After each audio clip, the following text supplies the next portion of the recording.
So Will, founder of Cloudasta, welcome to the show, man. We'll do a quick cheers. As I always do with my guest. Yeah. Glad to have you on. Appreciate you making the trip down. I'm going to give a quick description of what Cloudasta does, just to create context for the audience. Okay. And then we're going to get into some interesting things from the Founder Talk community, some questions and thoughts I had from them. Perfect. So, and you correct me if this is off in any way. Cloudasta helps companies, helps growing companies set up and optimize Google Workspace so teams move faster, they make fewer mistakes, and they spend less time stuck on admin work, saving real hours and dollars every week. Pretty accurate? Pretty close. The other thing that we lead with is we're migration experts more than anything. Our main expertise is in addition to being like productivity and collaboration experts, is migration. So if migration is the biggest pain point you have, like companies growing via M&A who every few months have a migration, whether they're acquiring a company coming into their environment from Google, or a company that's on Microsoft and they're bringing them into their environment on Google. That's our area of expertise. Very cool. We will dive into some of that. Cool. I'm a big Google person. I hate Microsoft technology. So I'm happy to dive into that. And then before we get going, though, on that stuff, I asked so we have a community of other founders. They're actually all in Chicagoland. And so we have an online community, and then we're building out some in-person things this year, which would be really cool. But, we have chats. I let them know guests that are coming on. I'm like, hey, I got these founders coming on. Here's a little bit about their background. What questions do you want me to ask them? And I ran a survey, and I said, here's a few categories that I'm thinking about talking to, these founders about, and which one interests you the most. So the questions or the topics were how to scale a service-based business without huge payrolls. That was one. The secret to client retention. Not just project work, but keeping clients on for a period of time, because that's obviously huge. It's more expensive to go find new clients than it's just to keep your current ones. Team retreats and culture building, which I know you guys did one last year in El Salvador, if I read that correctly. That is correct. That was a big interest for the team too. And then strategies around change management, because anytime you're implementing a new technology, there's also the people component to that side. Which one of those do you think actually won? How to scale service-based businesses, the secret to client retention, team retreats and culture building, strategies around change management. Probably the team retreat, just because it's there's less content out there about team retreats maybe overall. That was a surprising one. Yeah, I instantly got a lot of engagement on that one. Almost right out of the gates, it was the leader. And then actually, how to scale a service-based business edged it a little bit, but it's not done. There's more people that are going to vote. So, but the team retreats and culture building was a big one. So I actually wanted to talk a little bit about that with you, because we can hit on a couple of those if we have time. Yeah, for sure, man. I'd love to. So one of the most impactful business initiatives that you said that you guys did as a team, one was hosting a company retreat in El Salvador, and then the other one was creating and sharing your user manuals. Yes. Which I'm curious about that. So if we could talk about the hosting a company retreat. Yeah. What did that do for your company? Yeah, so, we're 100% remote. Teams kind of spread out everywhere from U.S., Spain, El Salvador, India. We've all been working together for a number of years, and a lot of the folks I had never met in person. Yeah. So, like, let's say Renee, he's been working with us for a number of years. See Renee on Meets, but never met him in person. So finally, Ryan joined our team. And he's helping me with a bit of everything, but one of the big things is, how do we build remote culture? And one of the first things we said is like, hey, a in-person retreat has been on the backlog for way too long. Let's make it happen. And so we kicked off a project. I put together a small budget and said, hey, we're going to do it on this date or around this time frame, based on doing it in El Salvador, where a big portion of our team is, when the weather is nice, when there's not as much going on everyone's travel schedules. And then we just started having like bi-weekly meetings, Ryan and I, and we pull in people from time to time who can help us plan this. But it was, here's the budget, here's what we want to do. Let's start, just having it on the calendar so that we check in and work on this together and execute on it. So that was a starting point. What did it do? We did a mix of business and fun on the retreat. So I think that's, a best practice. It wasn't all business. It wasn't all fun. It was a nice mix of both. We learned a lot. We went to 3 different locations, which probably too much, but again, it was our first retreat. We did go, we did we went to a coffee plantation and walked around and did like some hiking and learning about coffee. We went to, there's in El Salvador, there's one of the top, I want to say it's like the top 20 coffee shops in the world. And they do some really interesting things around coffee and brewing methods. And we went and did a site visit there and got to taste all kinds of coffees. We stayed like up on a volcano, and obviously not an active volcano, but in the area. And we went and hiked on a volcano.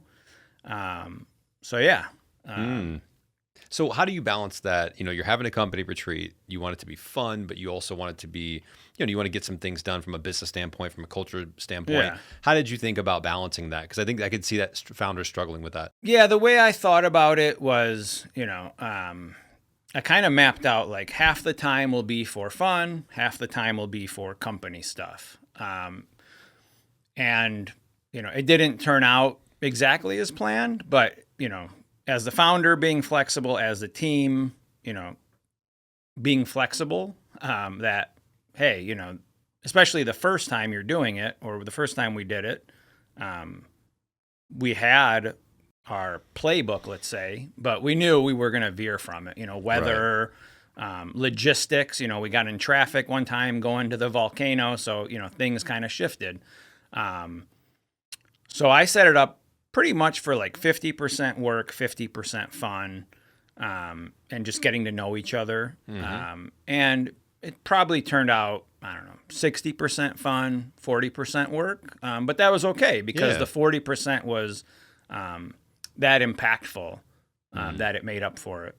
Yeah, and I feel like, a big piece of it is just getting to know each other better, having some fun together, having conversations, letting your guard down, being in the presence of the team and interacting and things like that. And there's a lot of value if you just did that. There'd be a lot of value in just that. Yeah, even if it was like, I think we did 4 full days. Even if it was like one day and you just got to see everyone in person and, learn a little bit about each other, that's impactful enough. But spending 4 days, one day we did we cooked at the Airbnb we were staying. So everybody pitched in, and you got to learn about everybody while you're cooking. You're just talking, like one person's buttering bread and making like garlic bread. Someone else is cutting vegetables.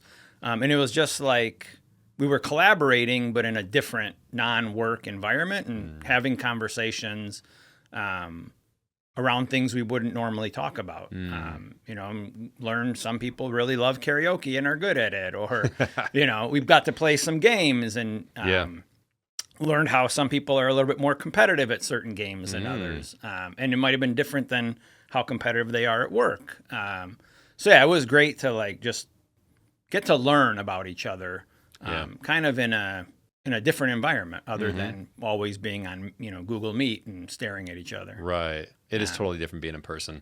It's one of the reasons I do this podcast. Same as it's such a different experience when you're in person with somebody. So I did a retreat. I guess you'd call it a retreat. So I have a team in the Philippines. Okay. So we're obviously working remote, and a couple of years ago, I was like, I'm going to come out there and meet the team. And then some of the folks that I met out there in person, spent a few days with, they're still on the team today, and we have a relationship. And we've been working together for years.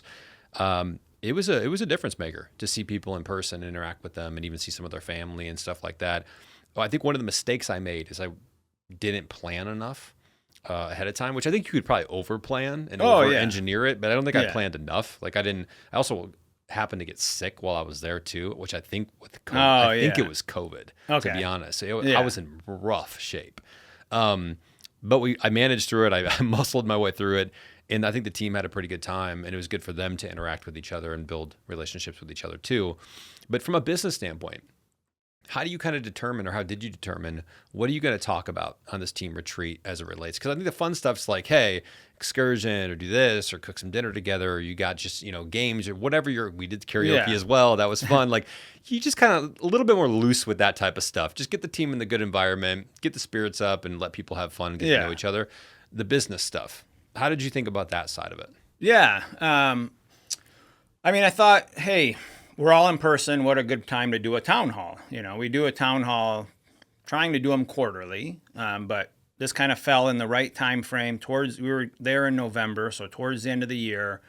Good time to do like a all hands town hall, kind of wrap up the year, look at the year ahead. And then in addition to that, I had some on the backlog of things I wanted to do with the team. Like one of them being the user manuals. And I was like, oh, what a fun way to like do this exercise in a team setting. It's very, very important to the business that we do these user manuals because one, on the retreat, we're getting to learn about each other as people outside of work.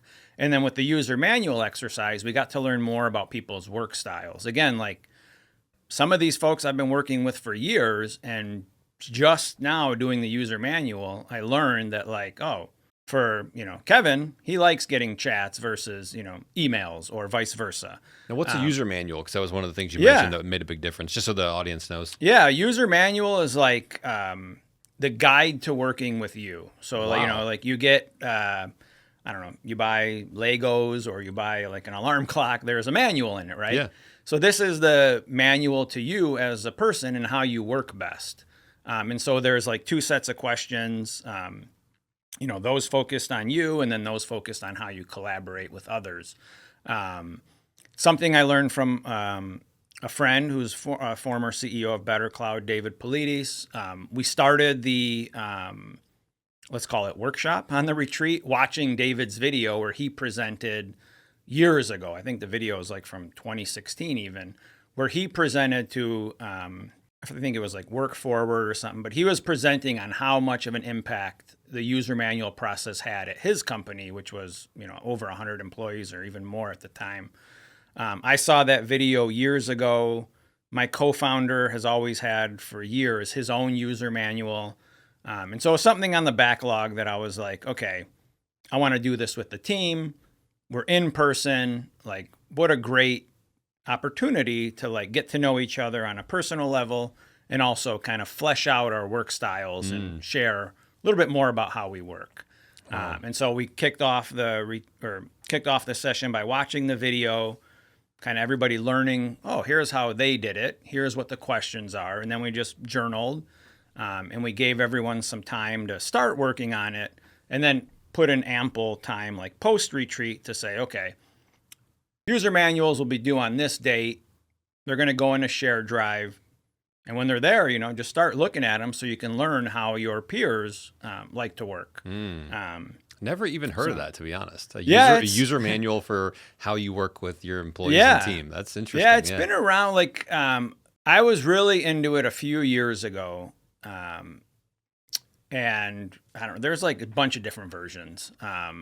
There's like, it started as like the CEO's manual, and then David and some others were like, oh, this isn't just for CEOs. Like this could work for the whole team. Right. Now I think there's even some tools, that, our process, which we kind of copied the Better Cloud process, was like, here's a doc. Everybody gets, the same questions pretty much. Yep. Couple extra questions. They go in a shared drive and you can see everyone's. That works for us. But there are some apps now where you get the questions, and questions will even come to you every couple weeks, et cetera. Now, what has been the benefit of creating user manuals for every employee? What have you seen it do? Yeah. It helps you understand each person a little bit more individually. So like, for example, I've been working with Kevin for a number of years. He's one of my direct reports.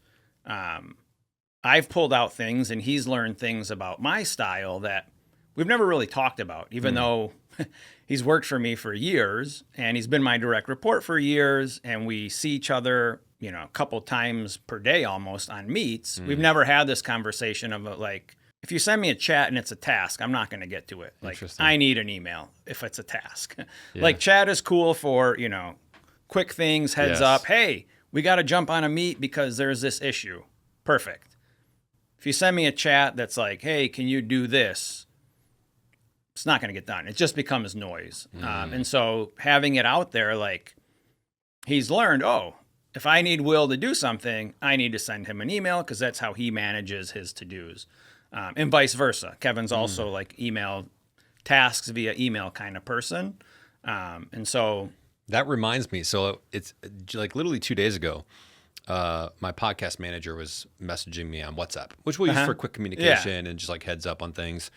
And then we have email, obviously, for the bigger stuff. And he'd emailed me a couple links. He's like, check out this link, review this, video, whatever it is. And I was like, hey, man, if it's a link, can you do me a favor and just send it to me via email? That way I can check it. I'm on my desktop. I can click the link. I don't have to transfer it over from it's just much easier for me. And it's like my workflow. Yeah. And that brings me back to like, if we had a damn user manual, then we wouldn't have to go through this. It would just be clear in terms of how you work. Yeah. And I think one of the big reasons for the user manual, like this year or last year when we did it, was not only in work, but in like some volunteer stuff I do as well, family stuff.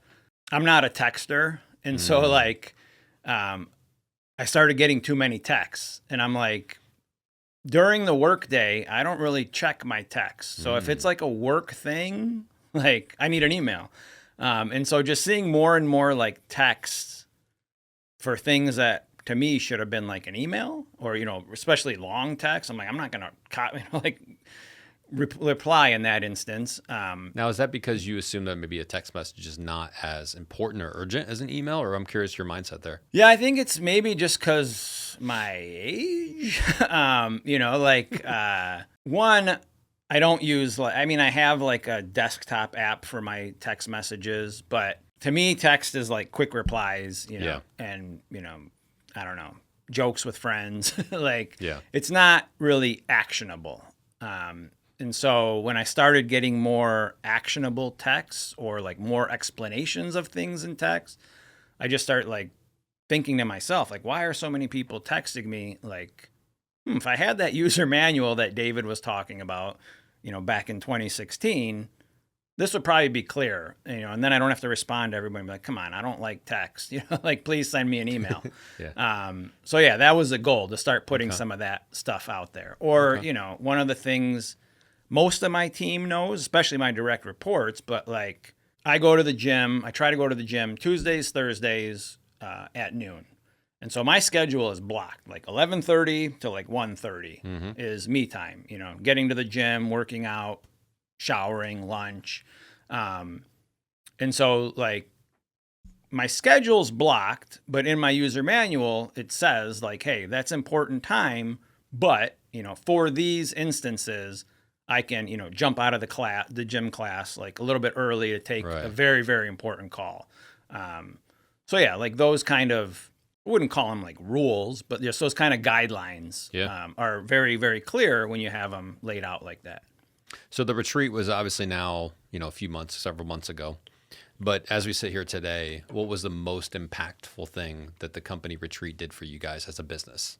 Like everyone more bought in to what Cloudasta does and who we are as a company. And it's not just like, I don't know, some like esoteric company or anything. It's like, oh, wow, like we were all together. Like I think it made people more bought into like our mission, what we're doing, wanting to stay as part of a team even longer.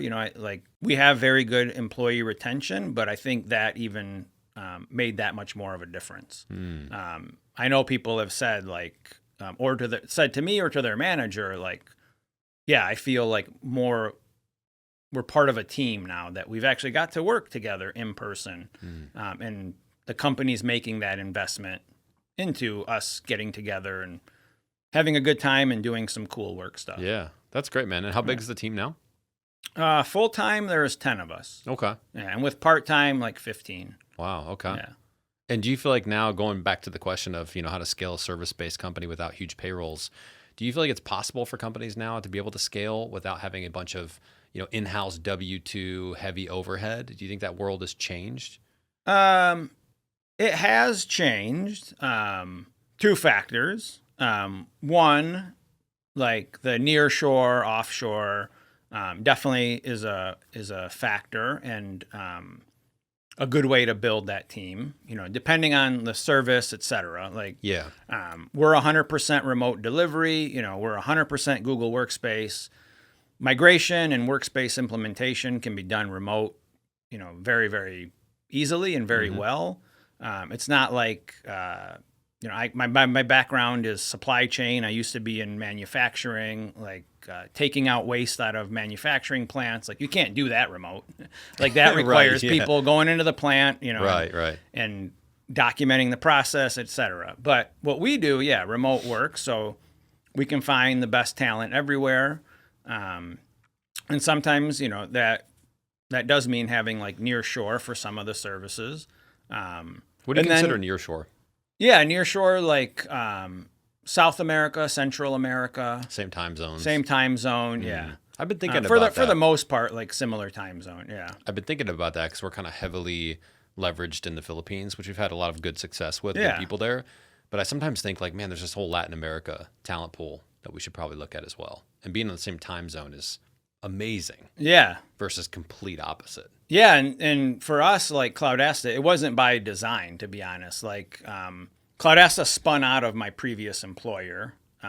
That's a story I can get into, but when it was just me, pretty much, starting the company with my co-founder, who's my ex-boss. Wow. Yeah. So, but when it was just me, I needed, some technical help on the migration side.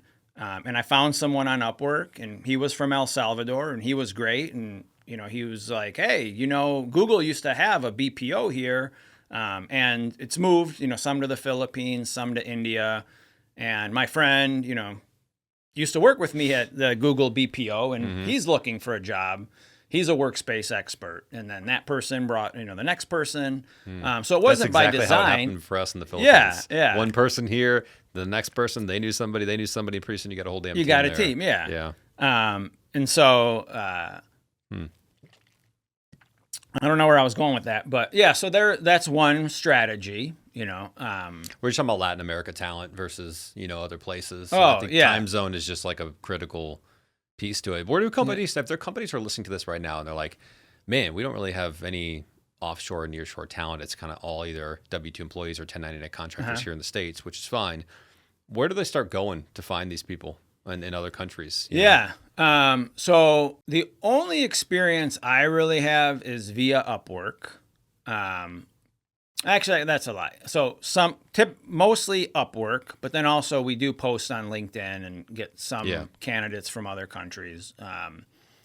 The other thing I haven't used but has been like on my mind, or I have friends that have used it, is I think now it's called Somewhere. I forgot what it used to be called. They're mainly Philippines, but I think they do some other countries now. Okay. So that's like another platform where you can find nearshore, offshore talent. Yeah. Somewhere.com. We've used, I think it's onlinejobs.ph. If you Google it, it'll come up. I remember. I did look there. Yeah. That's Philippines, but it's basically a huge job board, but only for people in the Philippines. And obviously the value here is the cost of living in some of these countries is just dramatically lower than what it is here. Yeah. And so the pay is lower to match that, right? Where if you come to America, it's like, yes, you're going to make more, but cost of living is through the roof, right? Oh, yeah, So the advantage here is that you can sometimes find employees for what would be cheaper costs for American standards, but you can still pay them a very nice wage. Oh, yeah. And they can support their families and things like that. So it's a little bit of, and I think in our experience, it's like anything. You can go to Upwork, you can go to Fiverr, you can go to these job boards, and you can find, just like you could here, you can find people that are not very good. Yeah. And then you can find people that are amazing. And so it's like your ability to kind of weed those, the good ones from the not so good ones is a little bit of a skill set that you learn too. Yeah. So the way I think about it is like, we pay extremely well. And, my parents were immigrants from Greece. My parents had to leave their country to come here to make a better living for themselves and eventually myself. The way I see it is, with the world how it is nowadays, folks can stay in their country, make a good living, and not have to come to the U.S. if they want to, or if they don't. There's that whole. So it's just a different. Yeah, it's like a different world, and so that's the way I look at it.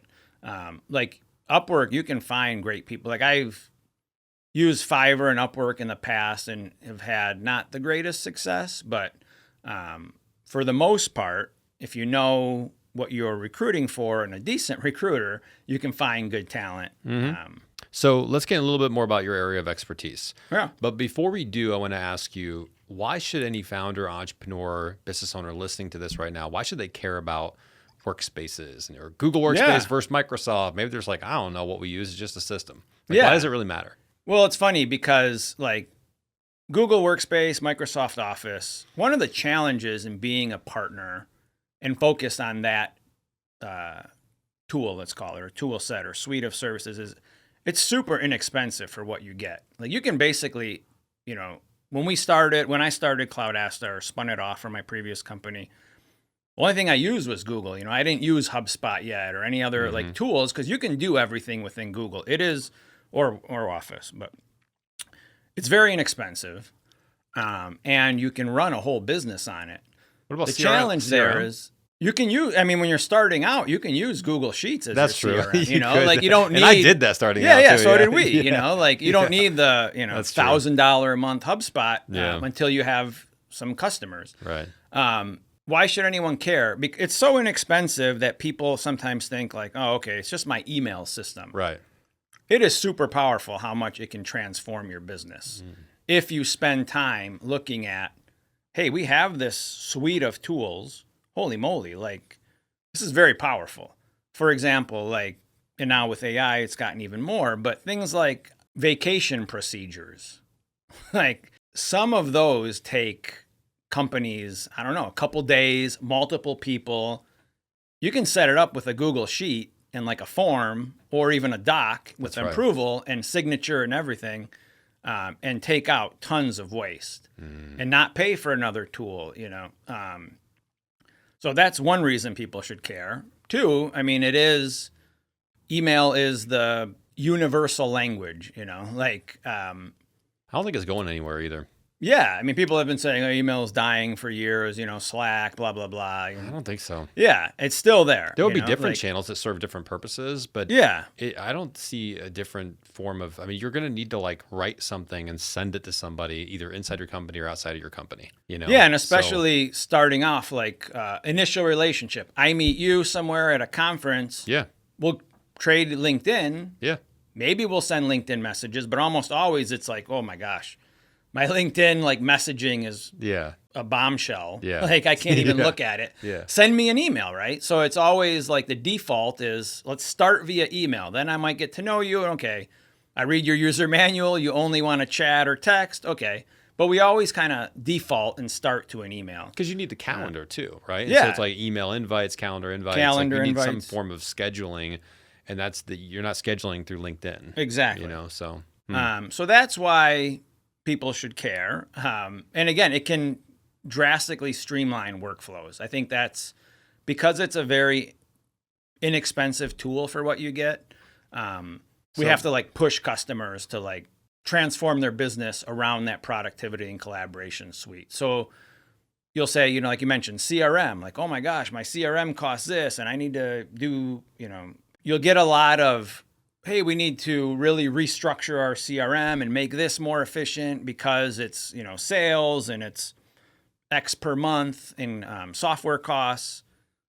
But then there's other workflows that are just as inefficient on the productivity and collaboration side around Google Workspace that you can take out that same amount of waste. I always wonder why Google didn't have like a Calendly type thing. Or maybe they do. It now. does. Yeah, they do now. They Yeah. do? Oh. Yeah, I forgot what it's called. It seems like such a no-brainer. Like, Yeah, hey. I don't know if it was released last year or 2 years, but they have, yeah, you can send out, like you can block certain times and send out a link and, you know, you can only book for that time slot. Yeah. So how do you? So that's the thing, like, because again, one thing we can do as a partner is say, hey, look, you're using Calendly Yeah. and you're, you know, how much are you spending on Calendly? Google can do that. Same as like, you know, during the pandemic, tons of companies jumped on Zoom. Yes. We can say, hey, look, Meet has almost all the features now that Zoom has. Yeah, Why are same you thing. spending an extra $500 a month for Zoom?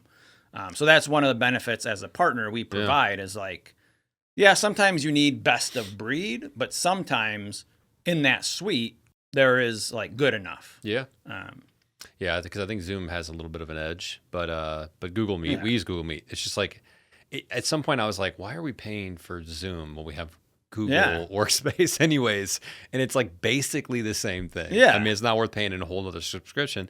And then what happens, man, and you know this, is like all these little subscriptions just add up. It's like $20 a month here, $49 a month here, $150 here. And then pretty soon you got 10 G's worth of subscriptions. And you're like, all right, so I can see part of what you guys do too in a little bit is just like, hey, is there an opportunity to save some money, to lean out, to become more efficient, and that's all part of the process.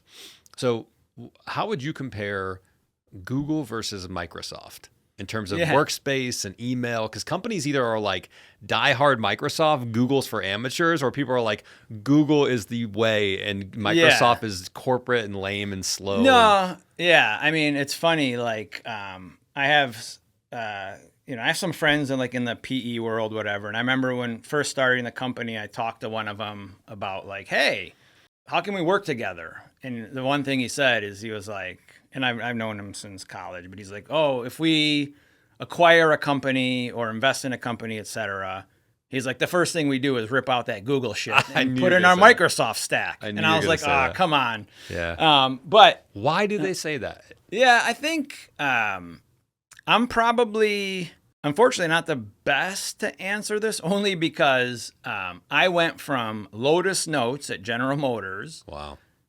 Straight to Google. So I don't think I've ever really used Microsoft. Here's what I know. Google, from an admin perspective, if you're like a small business and you don't have like a full-time administrator, or even if you do and that person's wearing tons of hats, it is easy to administer a Google Workspace instance. Yeah. Complexity. Google might have now, I don't know, let's say 20 SKUs for Workspace. Maybe less, maybe more, somewhere around there. Microsoft has like hundreds, like just trying to figure out the different licenses within a Microsoft environment is a little confusing if you're not like ingrained in it.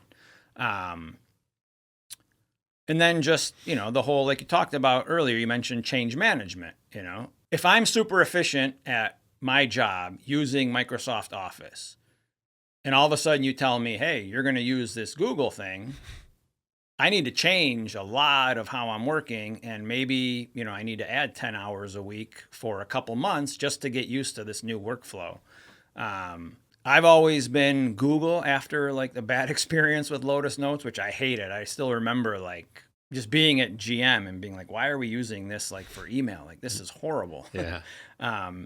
But yeah, so I've always been Google. That's all I really know. But I do see more around administrating Google. Being the administrator is much easier.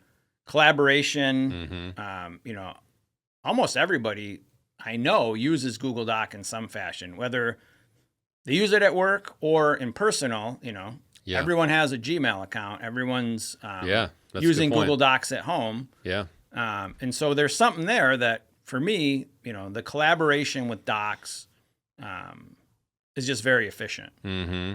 So when you're working with a company, are you working with a company that already has Google Workspace in most cases, or is it a company that is looking to migrate to there? I know it's probably both, but yeah, it's a mix of both. But for the most part, especially like the last 2 years, it's more of a focus on like the net new to Google. So companies using like Microsoft or GoDaddy email. Or any other type of email platform that want to move to Google. And why are they wanting to make the move? What pain or problems are they experiencing that they say, we got to go to Google now, or we got to go to a different workspace? Yeah. The main one is typically around collaboration. Like Gmail is a very, very good email platform. But in isolation, it's just an email platform. But the collaboration around docs and sheets and drive and share drives, I think that's a little more cumbersome on the Microsoft side. Yeah. And so just make things, I'm sorry, but Microsoft just makes things complicated. It's just like even logging into a Teams call when I have to do it with clients, it's just like, it's a hot mess. It's like, yes, I think they're like, they offer a lot more potentially, but it's like, so the user experience sometimes is just, I want to pull my teeth out. It's just, it's almost like using the Meta ads platform, because they've got Facebook, Link, or Instagram, well, they do have LinkedIn, Microsoft does, but it's like they're trying to do a lot, but you get in there and it's so like oh, you don't have this hooked up to this, and this is on this page, your company page, but it's not your workspace page. And it's like, dude, what are we doing? Yeah, here? yeah. You know, it's like, yeah. So I don't know. Maybe I'm just not used to it either. So no, I think that's like, it's a little more cumbersome overall. Yeah. There are some people who have used it for a long time and are experts, and like they look at Google Workspace and they're like, oh, this doesn't have XYZ, or why does it look like this? Or then you get the flip side where someone who's been using Google forever jumps into Microsoft and they're like, whoa. So typically it's around the benefit of collaboration. Now we're seeing more and more like Google's a big leader in AI. Yeah, that's right. So, jumping on that boat and getting, into Google Workspace to take advantage of some of the AI capabilities and things Google is working on. We've seen some uptick with that. But Gemini, typically Gemini is their main, like Gemini's their ChatGPT, basically, right? Yep. What is Microsoft's then? Copilot. Yeah. Okay.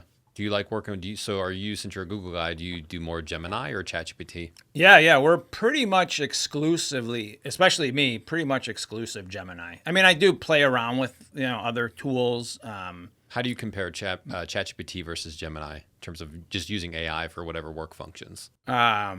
Gemini has come like a long way recently. So before, where I was probably doing like, I don't know, 50-50. Now it's like 90-10 Gemini. I might check ChatGPT to see what Gemini has given me and vice versa. But I'm trying to go like all in on Gemini. One, kind of like what you mentioned before, like all of a sudden you get these subscriptions, adding up. And the other reason is like more Gemini's free if you have a Google Workspace account? Yeah, there's different tiers, but with most Workspace plans, you get some level of Gemini. See, I'm using ChatGPT just because like that was the one that came out and was big on the scene. But we have Google Workspace. I probably have Gemini, and I can just not have a $60 a month subscription or whatever it is. Yeah. And again, it's the cost. These tools add up, but then there's also like the spending so much time on the different AI tools, and like for what, like a 5% increment in like improvement. Right. Okay, maybe, I don't know, this image looks 10% better with Gemini's Nano Banana or Google's Nano Banana versus ChatGPT's image thing, or vice versa. But like, you talk to a lot of people recently, and there's so much time spent on trying these other tools that it's like, master just one, pick dude. One and get to work. That's what I'm saying, man. That was like the big thing, last couple of years, is people, especially on LinkedIn, people post, I found a new found a new AI tool. And I'm like, you don't need another AI tool. Just get good at the one you have. Exactly. Right? It's like, I think some of it's just people want the shiny object. It distracts them, and they're like, oh, I got to find the new thing or whatever it might be. Yeah, that's interesting, man. I mean, there's something to say about, there's always this trade-off between best of breed and, a suite of tools. Yeah. Where do you think Google's heading the next 5 to 10 years? How do you feel about them as a company? That's a good question. I heard they had a 100-year bond that they're selling. I was like, that's interesting. Yeah. I guess that's a bullish that indicator. Like, who's going to cash that out 100 years later? Got to look that up and make sure that's an actual fact. Yeah. I mean, Google, from the stuff we've been reading and what we hear at like partner conferences, et cetera, like, Google is making a huge investment in AI. Yeah. They're starting to lead in AI.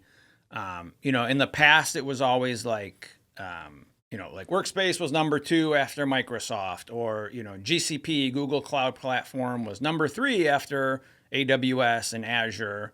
Now you're seeing Google, like in the AI space, Google's like number 1. And so it's a great like positioning for Google. They're finally number 1, and they're leading with that, and I think that's a huge step in the right direction. Like, the investments they're making are right. They're number 1 in something, and that's like,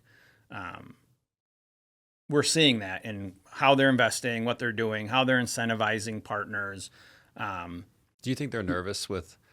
Do you think Google's nervous about AI search now? I mean, obviously they're getting into it, but this ChatGPT came out of it seemed like left field, even though they were building it for years. But it was just like, boom, one day Google search is just not as relevant as it used to be. Yeah. Now, I think it's still very relevant for a lot of use cases. I don't think anything just that big goes away overnight.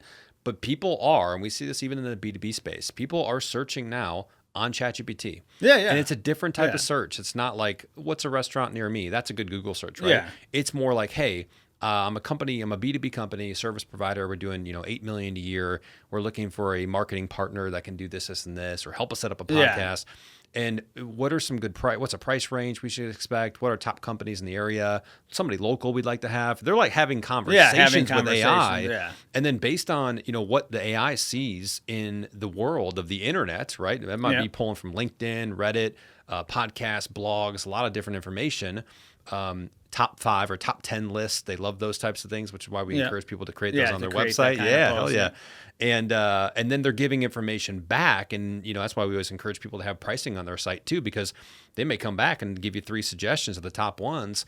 Yeah. This one here, we picked this one, this one, this one. They're all local. They all have this, what you wanted. And here's the price range for each of them. And if you don't have pricing or those articles or lists, you may not even make the cut. So it's just like totally different from a Google, like, here's the top 3 are blue sponsored ones. And then below that is this. It's like, it's just changed the game. I'm curious your take on that. I mean, Google will react fast and change how they're doing business to meet that need. So it also is like, but it's a little bit of a competitive, it's a little bit of a conflict of interest in a certain regards, because like so much of their business is Google ads. Right? Yeah. And so it's like, damn, like this is like our massive moneymaker. And now it's like, we got to adapt with time, but at the same time, we don't want to kill the thing that got us here. It's an interesting dynamic. Yeah. What's going to happen to the ads business? That's a good question. Like, I don't know, and the other day we were talking about like AI bots and things like that, like how much we're paying for ads, how much are real, how much are bots, et cetera. No kidding, man. So the ad space, who knows, but Google hires a lot of smart people and they will find a way to continue being a leader. Is what I think. They're definitely not sitting around like, oh, there's AI thing like this. Exactly. They're definitely working hard to try to solve that problem. Yeah, for sure. I would think. But so you're part of Entrepreneurs Organization. Is that what it's called? Yep. EO. EO Chicago. Yeah. I saw someone did a post. I think you reposted it on LinkedIn. It was Jesse Itzler came to talk to you guys. Oh, yeah. Were you there for that? Yep. One of the things that stood out, and one of the things that was mentioned in the LinkedIn post, was being rich with soul and living life before the bus stops. That's something that Jesse said. I don't know if you remember that, but even beyond that, I was just curious what Jesse Itzler, if there's anything that he taught you from that talk that you applied to business or life. Yeah. The big thing that I learned from him is like, there's always a way, like if you hustle. So, for example, one of the examples he gave was he wanted to go to a conference. I think, he needed to go to a conference because that's where like all his buyers were. And I think it was when he was doing the jet company, one of his first companies, the part-time jet or Airbnb of jets. He couldn't get into the conference because the ticket was like $5,000. But he noticed, like he went and worked at the local coffee shop, and he noticed like everyone that was coming in was from the conference, and they were buying like a coffee and like a bagel or a muffin, I think. So the next morning he went and bought all the muffins. And so when someone came in from the conference and they like went up to the barista and were like, I'll have a coffee and a muffin, they were like, oh, we're out of muffins. That dude sitting over there bought them all. And so you would be like, what? Who is like, I want to go get a muffin. And you go talk to him, and that's how he like landed his first few customers for the jet business. And so he had a couple like examples like that where it was like most people would think, oh, it can't be done. Oh, the conference, how am I going to get in? It's $5,000. Like this dude figured out like a hack to like break down any door in front of him. And so that was like a constant theme of his talk to us. And so it kind of, one of the things I got out of it was like, always look. And I've been, getting better at this as an entrepreneur and through the years, but like, there's always a way through the door. You just got to find that way. And he gave some very pointed examples of like ways that he did it. And like, he's a very inspiring speaker. So like, you walked away, or at least I did, the next hard challenge that comes up, let me think about it a different way. Like, how would Jesse do this? Think outside the box, you know? Yeah. It's what you have to do in business, I feel like. Exactly, yeah. Yeah. So that was one. There's a quote that always stuck with me, which is, losers find excuses, winners find a way. Yeah. And that's kind of what you were just talking Exactly. about with that story. Yeah. It's like, hey, you know, look, you can find a million excuses on this planet to not be able to do something, or you can just find one reason to be able to do it. And let's go. Find that reason, put your head down, get to work, throw the excuses out the window, throw the, oh, it's impossible, it seems too hard, I don't know enough about this, I've never done this before, I don't have the experience, and just go. Exactly. Just go, man. Yeah. Anyways, you're going to say something else? No, I think that, you know, the soul, he did talk a lot about soul, and that resonated at the time, but I kind of forgot that piece. Yeah.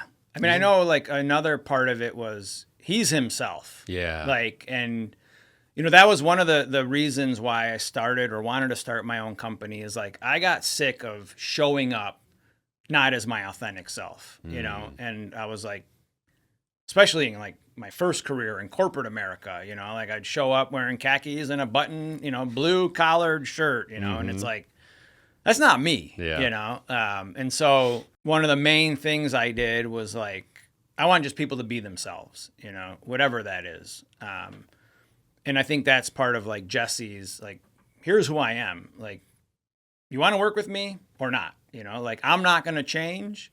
And I think that served him really well. And so that was another thing I took from it is like, one of the reasons he is happy is because he is his authentic self and he works with people that fit that authentic self. And he's not changing himself to like win a deal, you know, or, you know, close the next deal, or retain a customer that's a jerk because, you know, that's not him. And so that was a big takeaway from it. But yeah, overall, just a very inspiring guy. Well, there's a lot of people listening.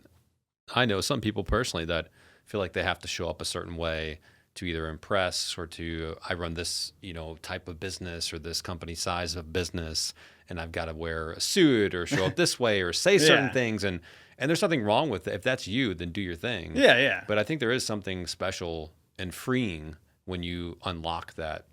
I'm just going to show up as me. And if people like it, amazing. And if they don't, that's cool.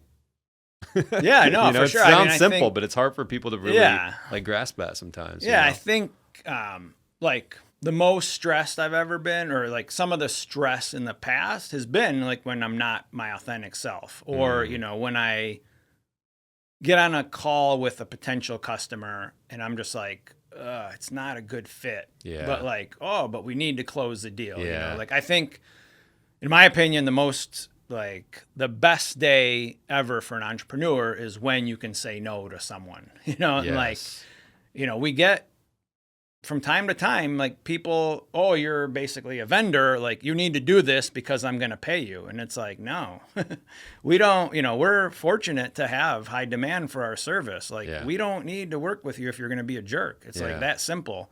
And so, yeah, I don't want to do that to my team. And I don't want to do that to myself. So yeah, having a good filter on, you know, who you're working with and, why you're working with them is very important. So yeah, I don't know, like. No, and it's something that you can't necessarily afford to do early on. Or maybe you can. Maybe that's the impossible box I'm putting people in. But, you know, I think in the beginning, you're just like, I need clients, I need revenue, I've got to get this thing going. So you do have a little bit less flexibility, I think. Oh, for sure. And then once you build a business and you're more established and you have, you know, some revenue and things like that, you absolutely start thinking about that more. You start thinking about, who do I really want to work with? And you know the difference, man, between getting a customer that you're like, or a client that you're really excited for, and like the calls are amazing, the work together, it's so freaking aligned. I have a couple of those right now. I'm like, God, I get off the call feeling energized. I'm like, we're so in line, you know, with what we're trying to accomplish together and the vision. And then you get on calls that are just miserable, and you're like, why are we even doing this? Yeah. It's like, it's not worth it, man. Yeah. Well, and I think early on you take everything because you don't know. I mean, person that might be a jerk, you might learn something from, you know, and you might shape where, you know, I don't know, a feature or a service you're offering because, oh, wow, like I never thought of this, but this customer, they might be a pain to work with, but they're actually like helping me kind of shape the business. Yeah, that's a good point. So yeah, it's like at first, yeah, take everything. That's like in my experience, it was take everything, then start filtering out to see, yeah, what is like the right profile for us, size, type, etc. And then start kind of honing that from there. Yeah. But learning from every lead or customer, I think is like the most important thing. Like I do some, like EO has EOA, the accelerator in Chicago. I'm a coach there. Do some other mentoring. And one of the main things I see a lot with founders is like they want, especially with AI, you want to automate like the lead gen. And I'm like, that's the last thing you automate. No like you're shit, getting dude. like 20 leads a week. Talk to all of them, until that's like 90% of your time, just talk to people, like as the founder or as the, first salesperson. So that was one thing that I learned from my co-founder, who's my former boss. I was in that same boat early, like back in the day when I was employed at the company. I was like, oh yeah, we should automate this. And he's like, no, like we don't get that many leads, like talk to them. And I was like, yeah, why not? Like, let's try that. And that was the most impactful like exercise that we still continue to do. Like automating like lead flow is like probably the last thing I ever think about. It is. It reminds me when people are like, we're going to autopilot our LinkedIn. And I'm like, dude, that's like going to a networking event and sending like a Zumba. What are you doing? Like, you got to talk to people. You got to post original thoughts and insights. And there's plenty of things that we can automate and do AI with, but leave the human stuff to the humans. Yeah. If you do have a great client and they are, extremely good fit, well aligned, vision's the same or similar, what's the secret to retaining clients? The secret to retaining clients, and AI helps now because, it's that second brain or, the main brain, but, really getting to know the client, kind of driving things like the whole, my whole philosophy is like, make it easier on the people you work with. Don't expect them to remember, especially like, again, we're reselling Google Workspace, typically to a business owner or an IT manager. An IT manager or a business owner has tons of tools like that, they have to remember about and, they have to implement things and do certain things for security. So my philosophy is always like, just make it super easy, like do all the work for them, send the invites, create the tasks, like, guide them through a mutual success plan, like understand from them what success looks like, get that jotted down, and then work towards it with them. And, sometimes you'll have to veer and change what success looks like as the business changes on their end or on our end. But I think that's the main one. Make it easy to work with you is kind of the overarching philosophy. I hate when I'll see like sometimes someone asks like, oh yeah, when are you available? Send me an invite. It's like, no, we're the partner. Like we should be doing that. Or I think, just be human, be your real self, make it easy. Yeah. Be transparent. I think what you said there, transparent on and having the path of success and knowing what that looks like. It's mapped out. I think that's such a big one too, is just sometimes you're like, hey, are we aligned? Like sometimes just an honest conversation. What do we want to accomplish? Let's realign on some things. Where are we going? What would just knock your socks off the next 6 months if we were able to do? And then you got to now you can just work towards that, and you're probably going to retain them if you're doing a good job working towards that. Sometimes it is that simple. You just got to talk to your customers sometimes. Yeah, it's almost like like we talked about user manual earlier. It's kind of like the same thing. Like, number one, how do I make it easy on the customer? Like how do they like to be communicated? You know, I mean, every vendor is trying to get a quarterly meeting with a customer to do a QBR. It's like, is that relevant in this conversation? And we'll get, no, it's Google Workspace. It's inexpensive. It's easy to administer. Let's check in every 6 months. Here's like our backlog of things we need to work on. It's on the success plan. Everyone can see it. We can alter it if we need, if something else comes up in their business. It's a co-created plan, so they can change it. It's making it easy for them, being respectful of how they like to work, knowing what success looks like you said. And then the big thing we do, because we're so focused on migration, like one of our other overarching philosophies is no surprises. Things are going to change in a migration. We don't promise like, oh, it's going to be perfect. Right. It's not. Here's what's going to change. Here's how we prep you to prep your users. So at the end of the day, no one's surprised. Like everybody knows, okay, document links might change. Here's the work around for that, or here's what, needs to be done post migration so that has less of an impact. But we prepare our customer to not be surprised. And that's the same with like the relationship later. Hey, we heard at the conference Google's going to be raising prices on Workspace. We got to reach out to all our customers and give them a heads up. Hey, this is coming. We don't want you to be surprised that the price is going to go up X. And so we try to be proactive enough to, again, deliver no surprises. So out of everything that we covered, what's something that we haven't covered that you would say, and if you could give a piece of advice to a founder and you could say, this is how you scale a service-based company without huge payrolls, what would be your one piece of advice to a founder entrepreneur listening right now? I mean, because my background's supply chain, I spent a lot of time taking waste out of processes. So I did like the typical, supply chain as purchasing, logistics, distribution, manufacturing. But then I spent a couple of times as like an internal consultant at GM, basically implementing the Toyota production system into GM. Interesting. And so I always have that like continuous improvement mindset.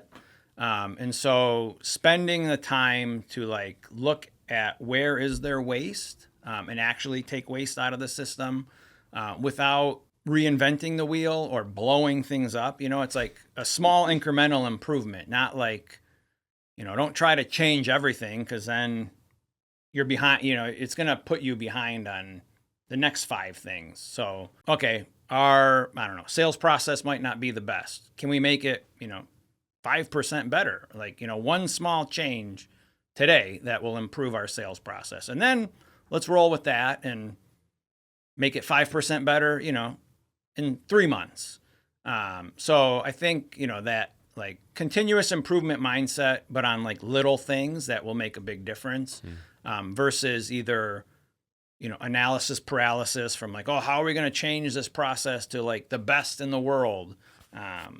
How we've done it in our business, taking out waste, constantly improving, as the founder, like checking in on the processes to see like, hey, a lot of times as the founder or co-founder or whatever, CEO, I'm outside of a process for a while. So I might jump into like a sales process or a CS process and, oh, wow, this looks odd to me. Like, hey, I'm not used to this. Why are we doing this? Mm-hmm. And then that starts a conversation with like the leader of that team.